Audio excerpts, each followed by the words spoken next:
welcome to No Such Thing as a Bad Movie podcast. I'm April Atmansky, and I'm here today with... Justin DeClue. And Colin Cunningham. And what week is it today?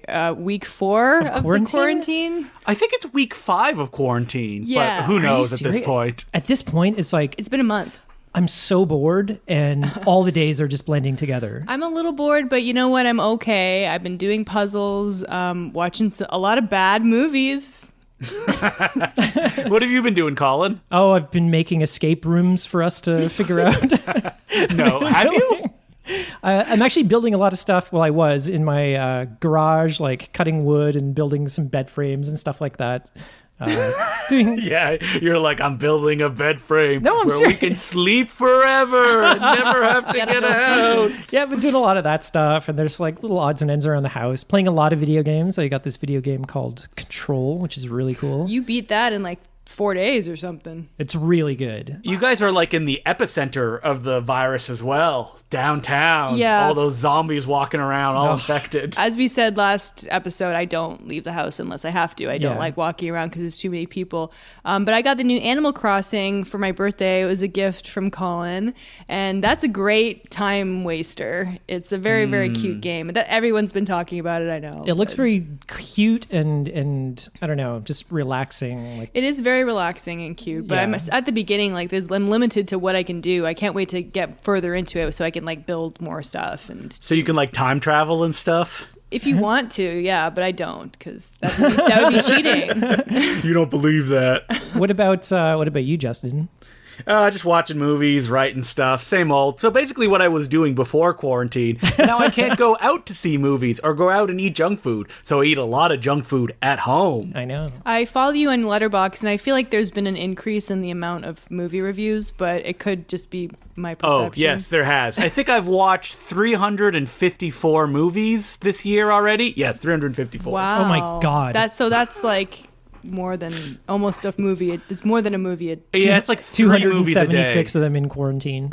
Yeah, a lot. My brother was like, "You okay, man?" And I'm like, "Yeah, I'm just sitting here. I don't really have anything to do." So it's like April, by the way. Yes, I know. And I'm figuring out, like, doing my Blu-ray stuff, how I can do it when like a lot of the places are closed down, and how can I send stuff to people by I don't know, Eagle or something like that, because it sounds like the U.S. postal system is going to collapse at any moment. Oh God Almighty. Well, it's times like this you wish that you were on a vacation, on like a tropical, what a transition! Good segue. A tropical vacation on maybe a boat or an island. Oh, God. If only we were swept away to the Greek and Italian islands. Oh God! With some of our favorite people, like Madonna and that guy and Guy Ritchie, the son of that guy. Yeah, Guy Ritchie, and then some other people. So this week you decided you decided to watch the infamously bad movie starring Madonna, Swept Away, directed by her husband at the time, Guy Ritchie. And I was like, why haven't we been punished enough? We're in quarantine. Well, you guys is keep this picking the good worst movies. movie that we've watched for this podcast? I'm gonna know, but it's probably, it made me the most uncomfortable, I think. This is Devil Doll. No, as far as like being unpleasant, this is up there with Devil Doll, Black Devil Doll. But Devil Doll is fun and had some laughs. Yeah, I think I like Devil I just Doll sat better. stone faced through all of this. This is like, I this kind is of so liked unpleasant. the beginning, but okay, we'll get into that. Before we get into the horribleness that is this movie, we have not done a rom-com yet on this show. Not any even close. Whoa. What about that movie you picked for us early on with that giant papier-mâché Jesus? What the? Oh, Ben and Arthur? No. Oh, God. Well, that did have some comedic elements to it. I thought that was like an action movie. The beginning of the movie, Ben and Arthur are already together. So okay. It's not about, it's more of a thriller. Hey, it turns into like he kills somebody in the end. Yeah, he burns like a church down. Sorry, that's a drama. It's a dramedy. So this is just like a horror drama. a little background with me and rom-coms. I like rom-coms. She does. I'm I'm not like one of these people who will just watch any of them. I think most of them are really stupid. They have to reach a level of quality like Little Italy, right? You're absolutely right. But out of all the ones that April has watched, that by far is the most watchable movie. I haven't even watched like any like in your presence, except for maybe like the holiday. Come Christmas time, it's like all the shitty rom-coms. So are you like a Hallmark romantic comedy kind of person, April? She actually watched one the other day. That wasn't a romantic comedy. That was a suspense thriller. You know what I would be if we had the Hallmark Channel, which we don't. But no, I like I don't know. Mystic Pizza, fried green tomatoes. Everyone says like When Harry Met Sally, but no, I don't mind. Like there's some like good ones on Netflix. City Slickers. City Slickers. Earth Girls are easy. Earth Girls City are easy. Slickers 2, The Chase of Curly's Gold. The Curse of Curly's Gold. Wait, no, that's my fan fiction of City Slickers 3. But yeah, so like okay, here's my favorite rom-com, no fooling. It's Zack and Miri Make a Porno. Okay. And right. I'm like the only person who likes this movie. That's not true. My partner Emily really likes it. Oh, well, that's because she's in love with Seth Rogen. Come on. Yeah, there you go. I think that might be the only Kevin Smith movie that I've actually sat all the way through and watched. Oh, really? Really? Yeah. Wow. You never seen Clerks? I haven't seen Clerks either. I have a feeling. I have a feeling my roommate at one point years ago rented it, and I kind of like came in and watched bits of it here. Like it looks familiar to me when I've seen clips from it, but I can't remember anything about it. Yeah, but I mean, I don't need to educate you guys on why a person loves rom-coms, but I'm about to. Because they're looking for that romance in their own life that is just hollow and empty. Well, that yes, but also if that's the case, then rom-coms would just make you sad. It's honestly just like it makes you feel good, and like it's not something that I have to worry about, and like especially right now I don't want to watch anything too heavy. I want to watch something that's light and doesn't make me think about how horrible the world is. Okay, I'm like crossing off away. my list of movies to watch. I'm crossing off Pandemic and Quarantine. Contagion. Yeah, Contagion and Record. So were you under the impression that Swept Away was a romantic comedy? Yeah. It literally says, and I had to go back and check after the movie was done, on IMDb, category is comedy. Yeah. It is like not. Straight up comedy. Not one laugh. This movie is so unpleasant and horrific to watch. Like I think most people know like the premise of this. It's like a rich woman who's really mean, and she goes on vacation on a yacht with her friends. I love Overboard. And she gets swept away with one of the... Don't you mean Captain Ron? I always get those two confused. She gets swept away on a deserted island with one of the guys who work on the boat, and they hate each other. And then he abuses her until they fall in love, and that's the movie. Yeah, there is like an attempted rape in this movie. Oh, you spoiled it. What do you mean spoiled it? That's when the movie takes a dramatic turn. Well, April was saying to me, I'm like, I've never seen it, and I always like remember it as this being a comedy, but it just must be a really bad comedy. I feel like the trailer probably played it up as a comedy. It totally like did. this was what, the 2000s? There were probably like swipe pans and like farts and like boing, boing, I remember the trailer had the scene where he dumps the pasta on her head, and then in the movie that was just a fantasy. He didn't even do it. And then it's like, who let the dogs out? And then he slaps her, and then it cuts to like a CG dog going brrr.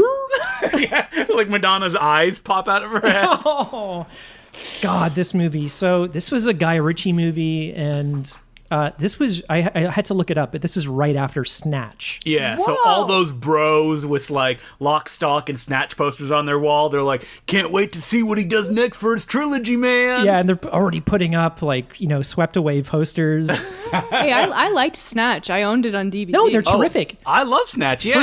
First two movies are fantastic, but this was such a, coming after that, especially, and, when they got married, and then this came out, and it's like, oh my God, what are you doing? Like, Guy Ritchie, what are you doing to your career? Madonna is a very persuasive woman. Are you a fan of Madonna, April? I'm not a huge fan, no. I like her music. I was never really like obsessive about her and how people idolize her. I actually don't think she's even that good of a singer. She just has a stage presence, and as most pop singers are not like the greatest singers ever. Well, like Lady Gaga is a fantastic singer. Well, she is, but I'm just saying, like, she's good at what she does. I have no idea if she writes songs or not. Probably not. Madonna. I don't know.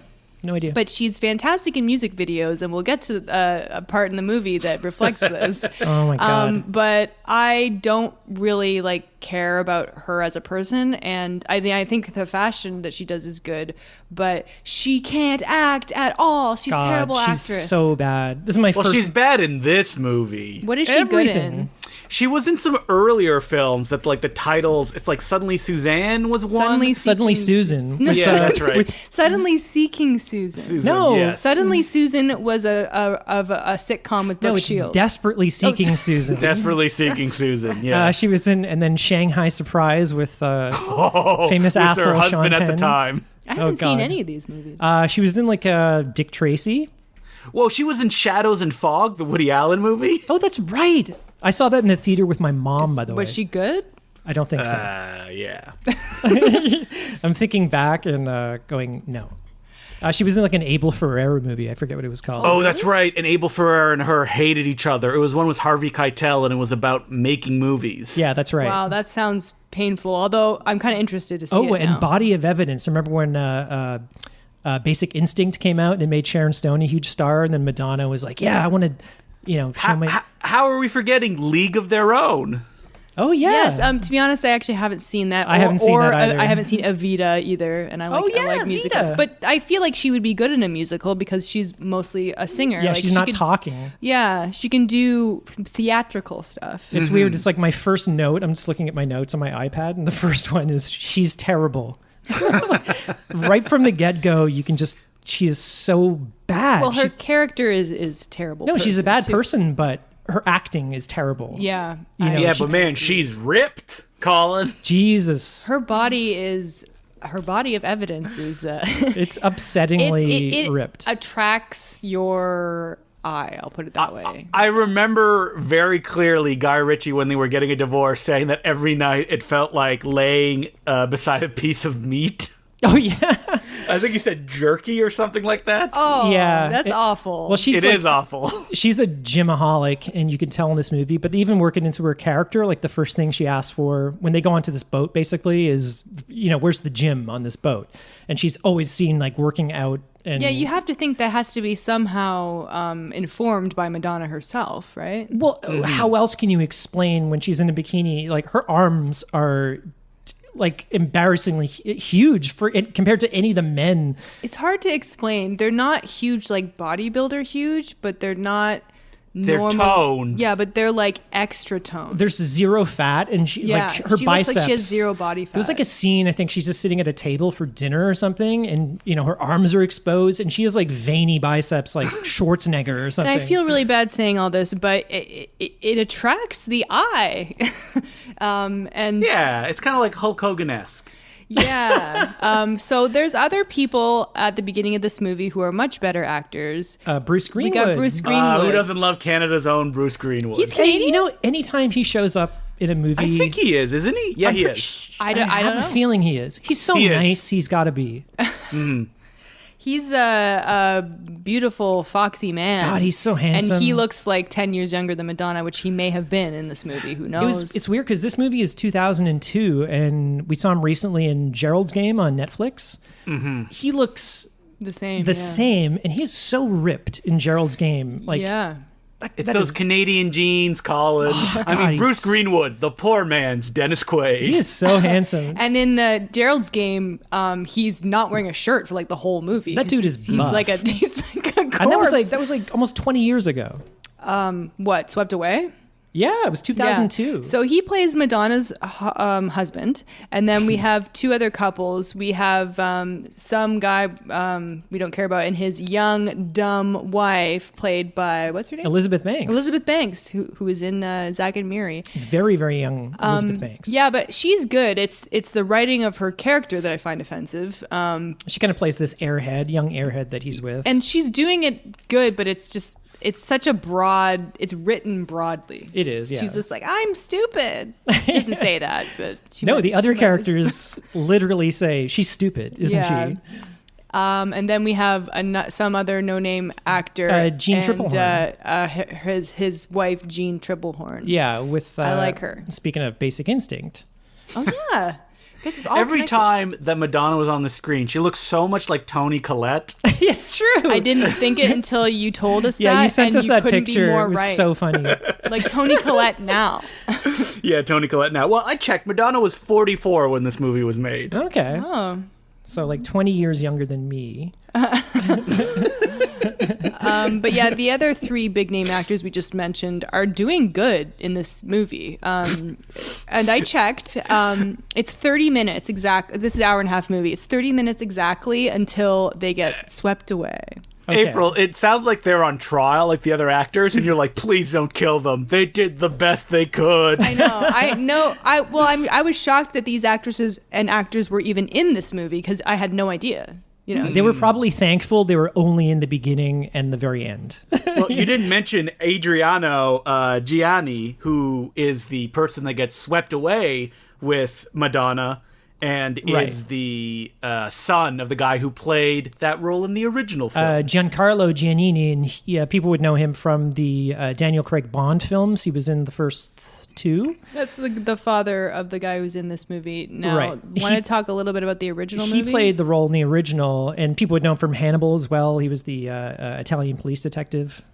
Yeah, I mean, the original movie, which was made in the 70s by Lena Wertmuller, is essentially the same movie as this, except the big difference is it's very confrontational, and the like bad stuff in it does not play for comedic purposes at all. Especially the ending, which in this movie is, ooh boy, plays up that sentimentality when in the original it does not. So in the original, it doesn't like pull any punches that this is an abusive relationship. Oh no, it's completely abusive. And at the end, when the characters break up, the man turns abusive again, and he's like, you're a whore, you're terrible, I hate you, and like tons of other bad words. Yeah, that makes sense with this character, but this movie tries to romanticize it, which also makes me think like, what the fuck is going on in Madonna and Guy Ritchie's bedroom?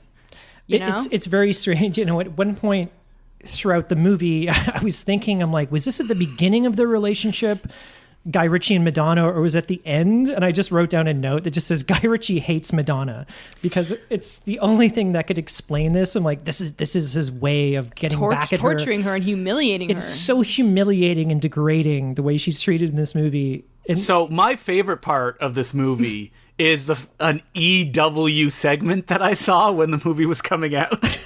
Okay, that counts. Yeah, because you can't find anything in the movie.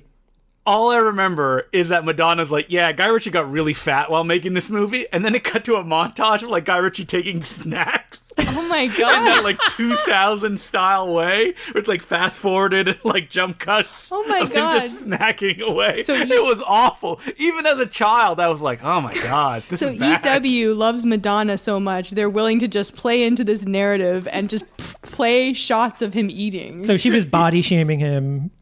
Yeah, exactly. It was like a double interview and she was fat shaming him. Guarantee, like after it's like, don't have so many snacks. She was like on his back like every single day. Oh, guaranteed. Well, again, it's like, was the relationship between her and this, what's his name? Pepe in the movie. Giuseppe. Giuseppe. Was that, it seems like it's a representation of their relationship. Now I'm reading into things. I realize it's based on something else, but art imitates life, yo. Well, it's like they'd only been married for 2 years at this point. So 2 years is a long time to be married. You know, and in a Hollywood wedding. Well, if he did hate her, if they were on the outs, he would not throw his career away on making this movie, because when this came out, you know, as soon as like couples, you know, and Gigli, when Jennifer Lopez. By the way, I almost picked Gigli for this episode. Yeah. Oh, I've never seen Gigli. I've never seen it, and I don't want to. But it's one of those things where it's like everybody else can see, like, oh God, Guy, what are you doing? What are you doing? Yeah. Like, don't get swept. You know, she don't get swept away.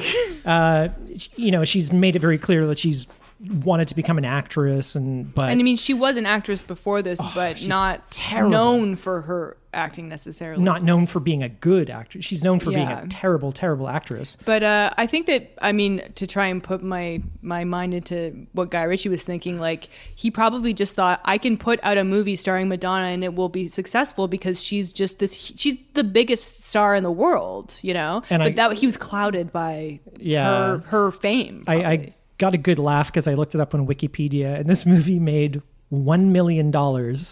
Worldwide. And it was a wide release as well. And it got, I was like, holy shit, April, it was worldwide. It made $500 and something thousand in the US and the rest overseas. I'm like, oh my God almighty. I mean, this is like Guy Ritchie going, I don't want to do that like gangster stuff that everybody knows me for. I'm going to do something completely different. Yeah. And, but holy shit. Well, it obviously didn't ruin his career. He's doing Aladdin. Yeah, that's true. He just had to sell off his career. I mean, after this, he made Revolver, which is terrible. That is borderline unwatchable. Did you say that he made Smokin' Aces? No, that was Joe Carnahan. Okay, because I thought someone somewhere said that he made, and I was like, I had no idea he made that movie. No, it's didn't. Kind of that style, though. You could see how it could be confused. Yeah, it's like a style, like just this overbearing. Yeah, Smokin' Aces was terrible. Yeah, I didn't like it. I mean, I wish Guy Ritchie still had that overbearing style, but it seemed like he struggled with it so deeply. Like Rock'n'Rolla is so boring. Sherlock Holmes is fun. I like Sherlock Holmes. And I actually like his Man from U.N.C.L.E. and King Arthur as well. Wait, did he do this New Gentleman movie? Yeah. Yeah, he did. Have you seen it, Justin? No, I haven't seen it. See, people brought that up, I think, when we did the Aladdin Patreon. It's like, have you seen the new one yet? It's like, well, I have no idea if he's back or what. But it doesn't sound like he is, but it's him trying to get back. And it feels like he's doing like the kind of one for me, one for them type thing. Like he'll do a studio blockbuster. Like Aladdin had none of his style in it. Nothing. Yeah, he just showed up and he's like, yeah, shoot in this direction, I guess. Paycheck, phone it in. I'm starting to think, like, was that style like his producer, Matthew Vaughn? Yeah, who Matthew directed, Vaughn. Like, so Kick-Ass and stuff like that, and just them together, they could make it work? He worked on Swept Away, right? Yeah, Matthew Vaughn, who's credited in this movie as the producer, he was the producer in all of Guy Ritchie's early films, this one included, and then he went on to do The Kingsman, Layer Cake, and stuff like that, but he seems to be the one who has sort of retained a noticeable style.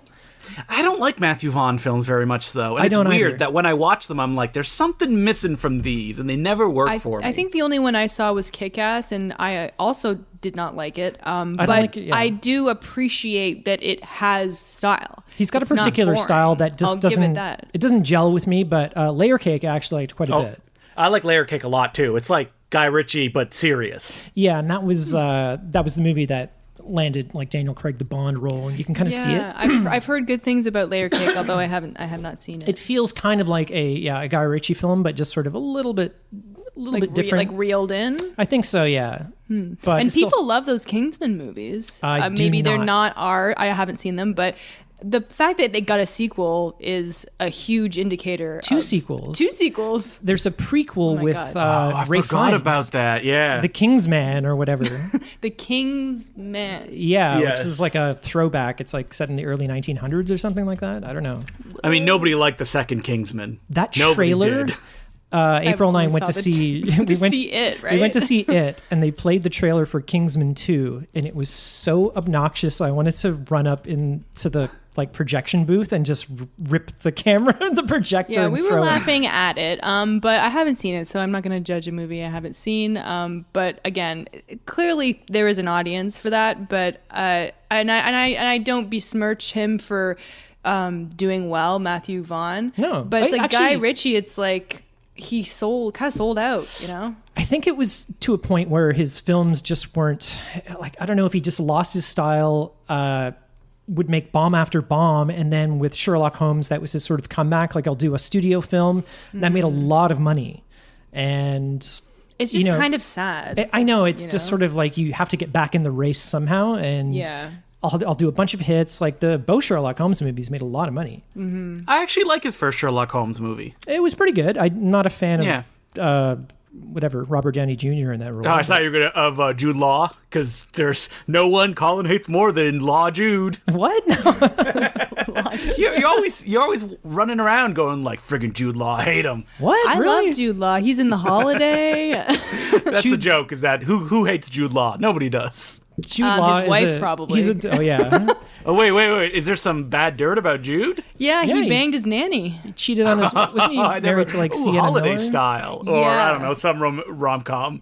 Sienna Miller from Layer Cake. I think it was Sienna. I'm not sure, but anyway, yeah, he pulled in Arnold Schwarzenegger. Do you think they had kids that like look like Jude Law? exactly like him. They make a whole joke out of that in the second Sex and the City movie, which is Samantha's like, don't hire a good looking nanny. There should be a law about that. They call it the Jude Law. It's a really bad movie, obviously. Arnold Schwarzenegger's nanny. Not so. Yeah. Whatever. Anyway, this movie. Okay, so let's get to Swept my away. favorite part of the movie. I love how everyone's getting the favorite parts out first before me, because I could not think of anything I like about Okay, this movie. well, as I mentioned, the first half hour is on this boat. You like Bruce Greenwood, Colin?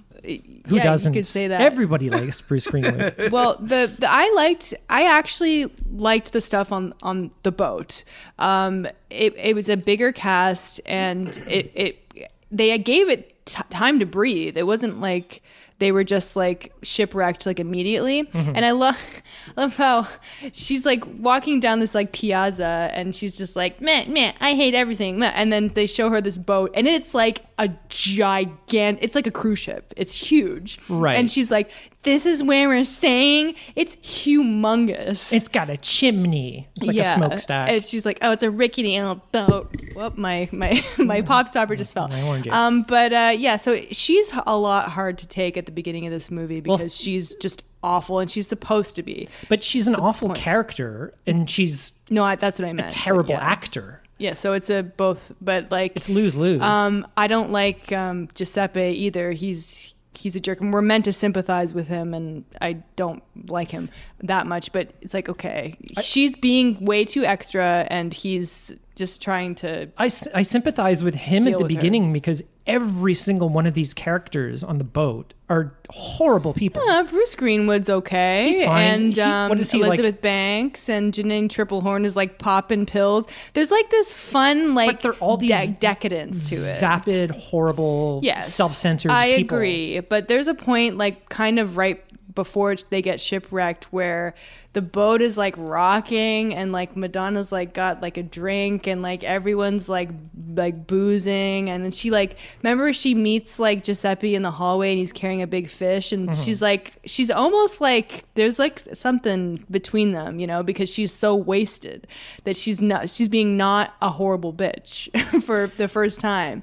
And then when they get to the island, he abuses her until she falls in love with him. Yeah. Physically abuses her. Exactly. Okay, so it's awful. But I'm just saying, I enjoyed the boozy decadence of these rich people, and they're like playing poker, and they're smoking like cigars. This is like April's dream life. Yeah, every time she watches The Great Gatsby, she always turns it off before the last 30 minutes. It's like, I want the happy ending. I don't want to know what happens. It's the good life. That being said, I wouldn't go out on a boat like this because I'd be too afraid it would sink. But who knows? Yeah, so I mean, like Justin, the original, like I heard it was a little more political. She was like, you know, a capitalist. He was like a communist. Well, I mean, Madonna in this film has a big capitalist speech about how capitalism is important and morals don't play into it. And the idea that when you put the lower class and the upper class on an island, one will dominate the other, and it doesn't matter what their past is. Just in this moment, who will be the strongest? Right. Who's actually going to like provide for the other person? But you know, it's so the whole gag of it is that, you know, they have the certain class on land and on the boat, but once they get to the island, their roles are kind of reversed. He's the sort of like fisherman. He knows how to survive. He makes like a harpoon gun in the first. She 5 would minutes. literally die without him, and that's not because she's a horrible person. It's just because she doesn't have survival. She has no skills. survival skills. So she's completely dependent on him, and he uses that to his advantage in a really disgusting way. Not only to, and you know, it's the way April's describing this movie. Before we watched it, she's like, oh, you know, it's, hey, he like beats and rapes her on this island. I'm like, Oh, they're not going to show that in the 2002 version. I'm sure that was in the 1974 version. No, it is exactly the same. I'm like, oh my God, who thought this could play to an audience in 2002? Well, there's a great scene where Madonna dances as there's a hallucination sequence. Yeah, so before the rape scene, he's like, "Sing for me," and she's like, "What?" And she does this like really like sad and a horrible some song from like the 1960s, and then he imagines a Madonna music video. Well, she's singing terribly, and then she's dancing terribly. So it's like, ha ha ha, I guess that's a joke. But she's not going to sing and dance well. She's dehydrated. She cut her foot. Like, come on. But and she's Madonna. I actually kind of liked the music video segment just because it was something visually different, and I like music videos. And it's just like, how can she be such a good actress?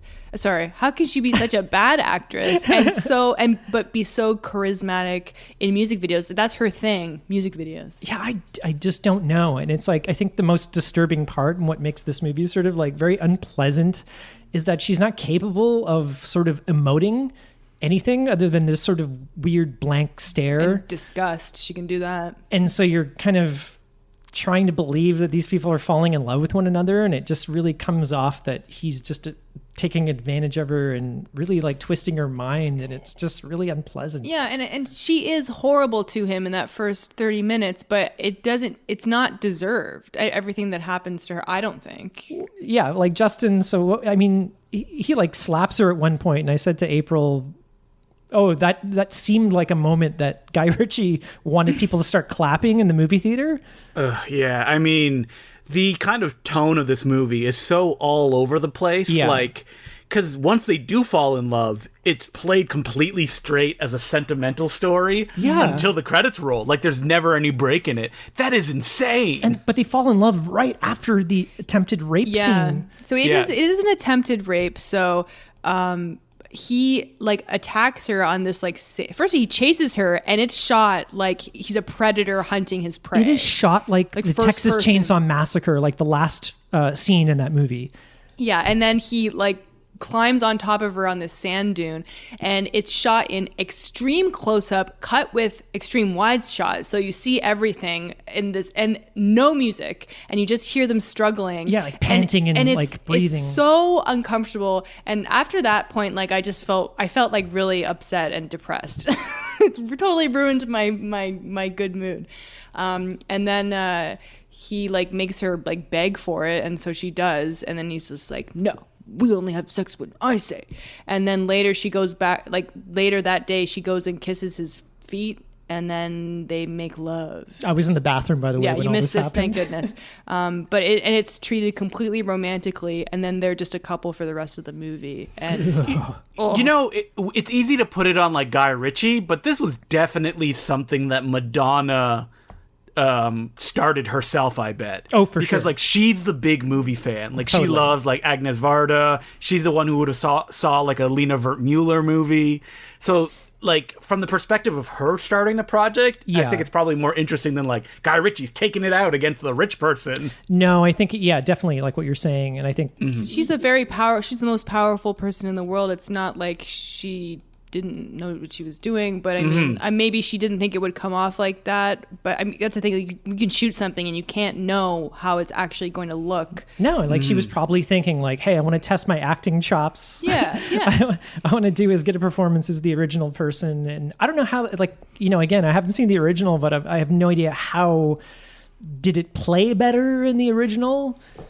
Like the whole island stuff? No, it was probably even more aggressively uncomfortable, because that's what it was designed to be. Right. Like, it wasn't designed to be this kind of like lush romantic finale. Like that barbed edges was always on the surface. While this Guy Ritchie version, it's almost like trying to fool you into going, oh yeah, but they're friends now. Like, it's kind of comedic, right, guys? And it's like, oh no. Oh no, it doesn't play like that at all. Yeah, I mean, it's probably the worst example I've ever seen in a movie of romanticizing an abusive relationship, and I've seen all the Twilights and the 50 Shades and all that. Like, you've seen all the rom-coms. I guess the argument would be that like it's right there in the open. There's no kind of like Twilight niche of it that like it's supposed to be normal. Yeah. If you know what I mean. Yeah. Right. Because it's clearly not, but it's like textbook Stockholm syndrome. And a couple times, a helicopter comes to the island, and I think it was a boat. Oh, it was a boat, yeah. And she runs and hides because she doesn't want to leave. Yeah, and I actually had to that's ask you, was that just a boat? Yeah. People that just came to this island? The same thing happens in Blue Lagoon. Does anyone remember that movie? I remember its parody in Top Secret. The best. Oh, I love Top Secret. But so good. They eventually do get rescued because, as it is stated later, she's one of the richest, or she's married to one of the richest men in America. So obviously, they were probably searching for a long time. But she doesn't want to leave the island. She's telling him, all I need is you. And she's so obsessed with him by this point. She doesn't want to leave the island. And he says, I have to know whether you actually love me or whether it has to do with our sort of predicament. Yeah, but he clearly wants off that island too. I mean, come on. They make it seem we can just live here forever. Are you kidding me? They have fish and nothing else. Hey, they have lobster. Who wouldn't want to eat live on seafood? Who wouldn't want to have lobster it's a every paradise. day? But I also just wanted to say how I hate Giuseppe. He's a bad character. He's a bad actor. And he also has no reason to fall in love with Madonna. Well, the reason would be that he gets to dominate her. Yeah. And that, makes him feel powerful. Yeah, it's just all the whole island situation is just some revenge fantasy. He hates her so much. But that's the thing, though. After they fall in love, he's very, romantic about it. And it's but why do you like her? Because you want to abuse her, I guess. But he's still even after they kind of fall in love, she's still doing errands for him and all this sort of stuff while he kind of sits back at this. He finds a shack on the island, by the way. I guess it's pretty convenient. Yeah, he instantly finds it. So I'm trying to think of the original, and I don't want to watch it, but no, you're not going to enjoy it. Okay, but it's just it feels like maybe the original and would play better in, was it 1970? I mean, it's just more confrontational, and when it's not trying to fold it into a conventional romantic storytelling box, that's when it can work, while this is trying to make it something that it's not, to appease to a different kind of audience who don't really want to be challenged and go, oh no, this is a linear progression, this terrible stuff, to actual romance. This is morally questionable. Well, doesn't this kind of have a lot in common with Overboard? I don't remember the plot of Overboard. I know that I was thinking of watching this movie. I'm oh man, I want to be watching Overboard.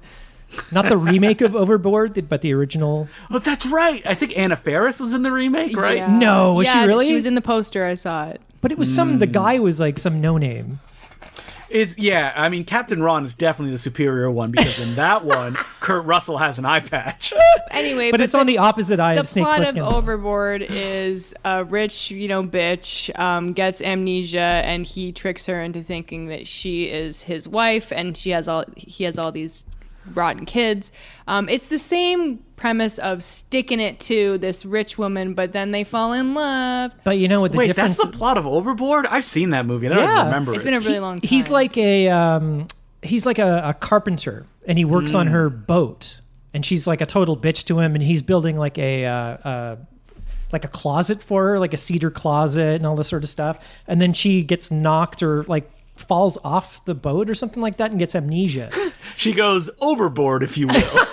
Yeah, but the thing is, that's kind of a similar story. So if they wanted to really make this a rom-com, all they had to do was tone down all the horrible abuse on and off the boat. You know what they didn't have in Overboard? Make her not that bad, and make him not that bad. Yeah, and all they needed was Kurt Russell and Goldie Hawn. And cut out the rape scene. Overboard is being put out by Severin Films, the DVD distributor that puts out all those cult films all the time. Really? Maybe. Like Giallos and stuff. And it's because the distributor got drunk one night and asked if he could put out Overboard. They should put out Swept Away. You can do it.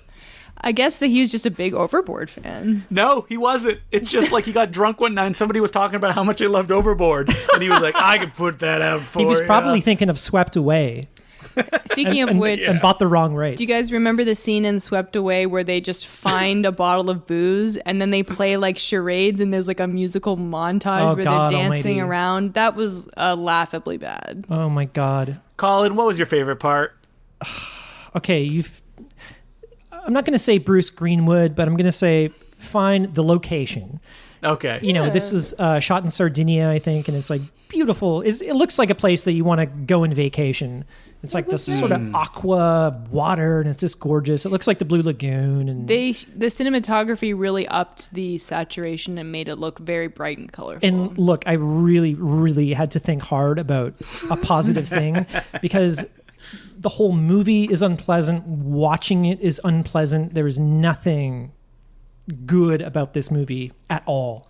So I'm picking something like you did, Justin, that's not necessarily of the movie, but hey, it's like, it's in focus. I would have said the musical number, which is baffling and so out of place if I had to pick something from the movie. Yeah, I was going to say that I probably wouldn't recommend this movie because it's upsetting, but if you're a big Madonna fan, I think that you would enjoy that musical music video part. Yeah, the 20 seconds. The first 30 minutes, I think, because if you want to see Madonna be mean and just watch any of her documentaries. Yeah, I said to April, I'm like, this is exactly how she is in real life. I guess. But have you seen the amazing clip of, I don't remember, I think it's Truth or Dare, where like Kevin Costner is like, yeah, your show was okay. No, your show was goes on. She's like, fucking Kevin Costner. No, he comes by to her dressing room and goes, it was. I liked your show. It was really neat.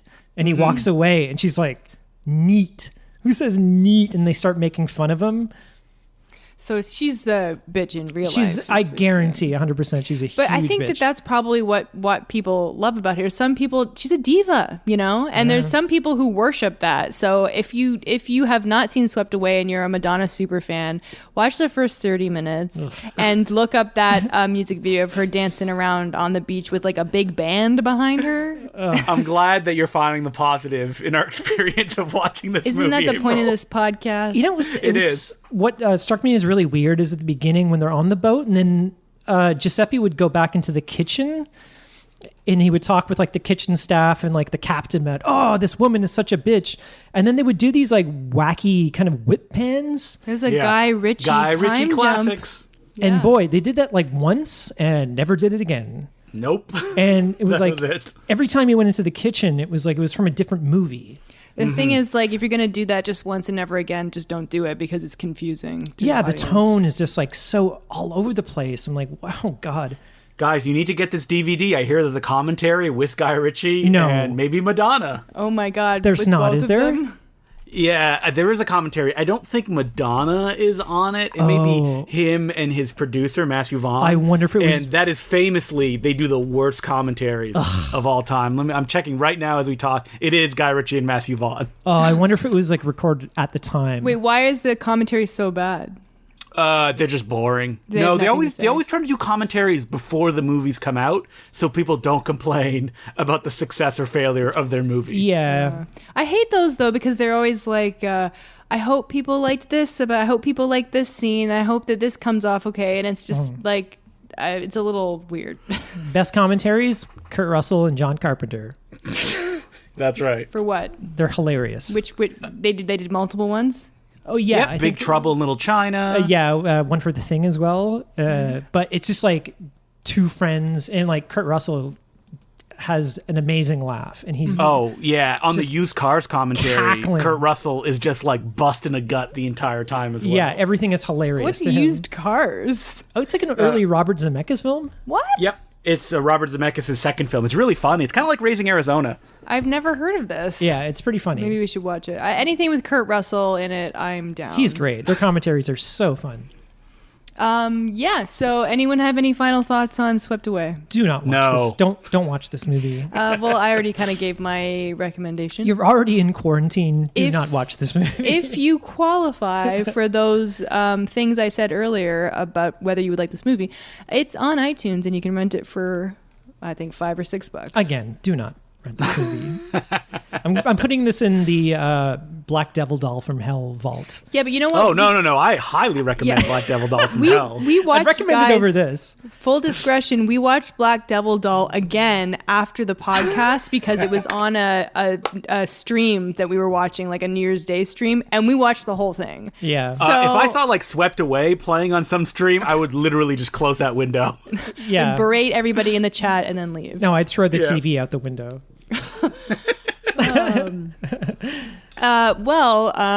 If you want to support the podcast, if you want to email us, we're at no such thing as a bad movie at gmail.com. And if you want to support us on Patreon, patreon.com/no such thing as a bad movie. At the $5 level, you get a bonus episode every 2 weeks. And we stayed in the rom-com territory. So next week, because it was my choice, next week, the little mini episode is a little movie called Little Italy. Oh, starring Hayden Christensen. I really want somebody to make a supercut of every time they say Little Italy in this movie because it's like every 2 seconds. It's a lot.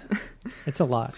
Hey, April, you're in quarantine. Maybe that person will be you. I know, but then I have to like illegally download it. And again, I could do that though, probably.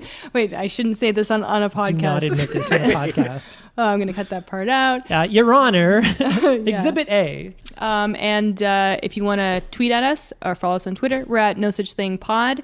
And I am on Twitter at April Atmansky. I'm also on Letterboxd at April Atmansky. You can follow me on Twitter. It's DeCloux, DECLOUX, the letter J. Listen to me every week on the Important Cinema Club podcast, or follow me on Letterboxd, Justin DeCloux. You can follow me on Twitter. It's at Sergeant Zima, SGTZIMA. And for Americans, that's ZIMA. Finally, after 50 plus episodes, everyone's like, you set the record straight. What letter is Z? Hey, do you think Zima in Canada would be called like Zedma?